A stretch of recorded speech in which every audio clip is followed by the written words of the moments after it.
Hello साथीहरु नमस्ते तपाईलाई मेरो च्यानलमा स्वागत छ। आज फेरि म नयाँ भिडियोको साथ आइसकेको छु। आज चाहिँ मैले फिश करीको रेसिपी लिएर आएको छु। आउनुस् यसलाई चाहिने सामग्रीहरु। मैले चाहिँ यहाँ 1 केजी माछालाई पखालेर लिएको छु। 2टा प्याजलाई काटेर लिएको छु। आफ्नो स्वाद अनुसारको खुर्सानी, स्वाद अनुसारको नुन, लसुन, 3टा टमाटरलाई काटेर लिएको छु।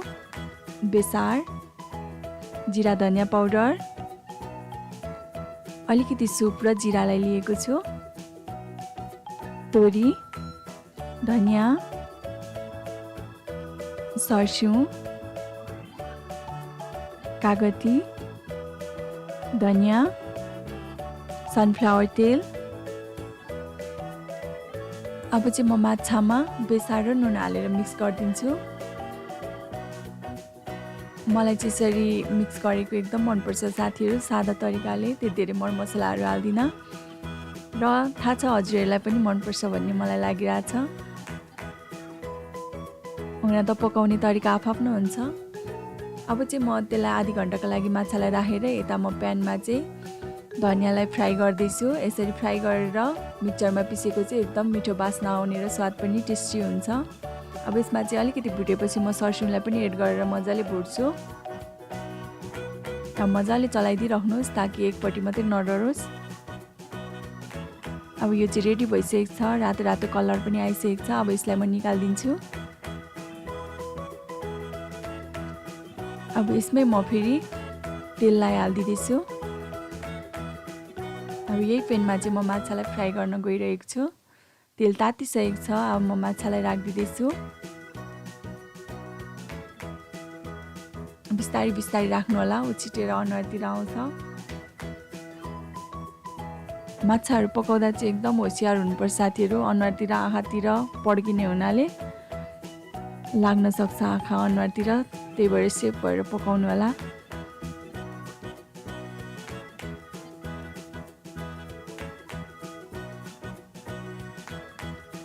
साथीहरु मेरो च्यानललाई लाइक, सब्स्क्राइब र बेल आइकनलाई पनि दबाइदिनु होला ताकि मेरो भिडियोहरु हाल्दाखेरि तपाईहरु माझ नोटिफिकेसन आओस्। अब यसलाई चाहिँ म अर्कोपट्टि फर्काइदिदै छु। धेरै पनि खर्याउनु पर्दैन साथीहरु माछालाई। फ्राई मात्रै गर्दा चाहिँ मजाले खर्याउनु पर्छ, मजाले पकाउनु पर्छ। तर यो चाहिँ ग्रेभी गर्ने भएकोले त्यति धेरै फ्राई गर्नु पर्दैन। भरे पनि मजाले पकाइने हुनाले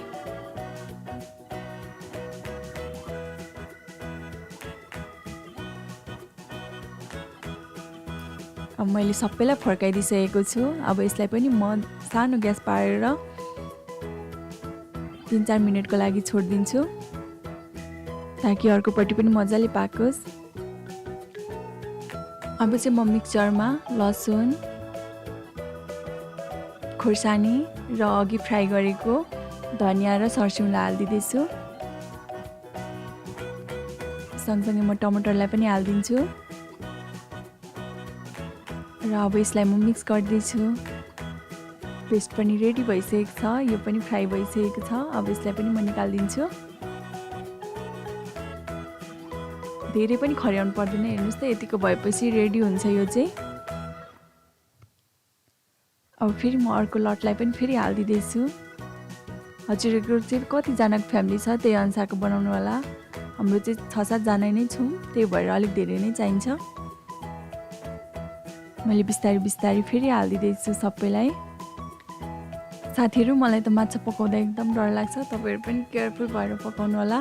अनुहारतिर आँखातिर उछिटेर लाग्न सक्छ। मैले सबैलाई हाल्दि पनि सके। यसरी नै सानो ग्यास पारेर मजाले फ्राई गर्नु होला। ठुलो पार्नु भयो भने डर्न सक्छ। त्यही भएर बिस्तारै बिस्तारै गर्दै पकाउनु होला। जसरी तपाईले बिस्तारै मेहनत गरेर पकाउनुहुन्छ त्यही अनुसारको स्वाद आउनेछ।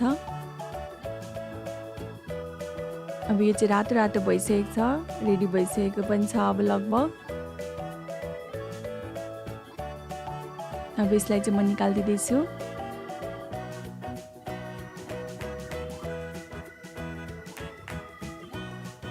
यसैगरी म सबैलाई निकाल्दिदैछु।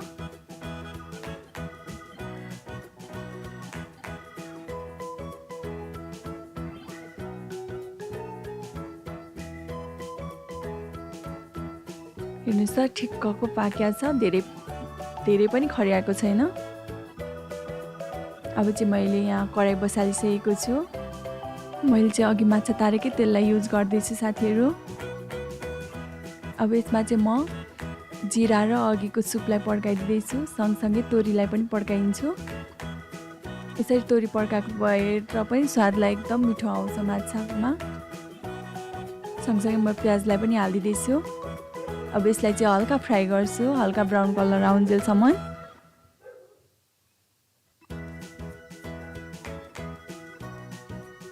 अब यतिको भएपछि खोर्सानीलाई पनि हालिदिँदैछु, सुकेको खोर्सानी। हजुरहरूलाई चाहिँ धुलो खोर्सानीहरू मनपर्छ भने त्यो पनि हाल्न सक्नुहुन्छ, तर म चाहिँ धुलो खोर्सानी हाल्दिनँ।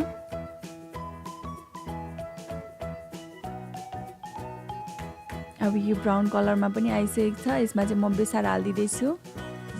अब यसलाई चाहिँ म मजाले मिक्स गरिदिँदैछु। सँगसँगै यसमा चाहिँ म अघि बनाएको पेस्टहरूलाई पनि हालिदिँदैछु, टमाटर र मसलाहरूको पेस्टलाई। यसलाई पनि म मजाले मिक्स गर्छु।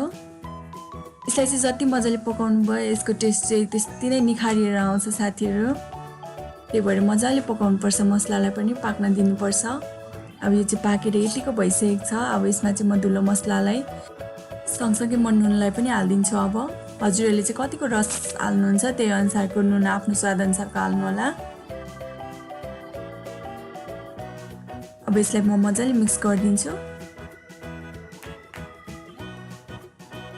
यसलाई चाहिँ मजाले मिक्स गरिदिनु होला, मजाले चलाइदिइराख्नु होला 1-2 मिनटसम्म। अब चाहिँ यो खरिएर यतिको यसको कलर पनि चेन्ज भएर आइसकेको छ साथीहरू। अब यसमा चाहिँ म पानी हालिदिँदैछु। हजुरहरूले कतिको रस खानुहुन्छ त्यही अनुसारको पानी हाल्नु होला। मैले चाहिँ यहाँ 3 गिलास जति पानी हालेको छु। अब यसलाई चाहिँ म केही बेर उम्लिनको लागि छोडिदिन्छु। अब उम्लिनु पनि थालिसकेको छ। अब यसमा चाहिँ म बिस्तारै बिस्तारै सबै माछाहरूलाई हालिदिन्छु। हजुरहरूले पानी उम्लिसकेपछि चाहिँ माछाहरूलाई हाल्न सक्नुहुन्छ। यसरी हाल्नुभयो भने चाहिँ माछाहरू ढुटिँदैन र यसलाई सानो पारेर ग्यासमा 10-15 मिनट जति पकाउनु होला, ताकि यो मरमसलाहरू भएको रसहरू चाहिँ माछाले जब सोच्छ अनि चाहिँ यसको टेस्ट एकदम मिठो भएर आउँछ। यसलाई चाहिँ म सानो ग्यास पारेर 10-15 मिनटको लागि पकाउँछु।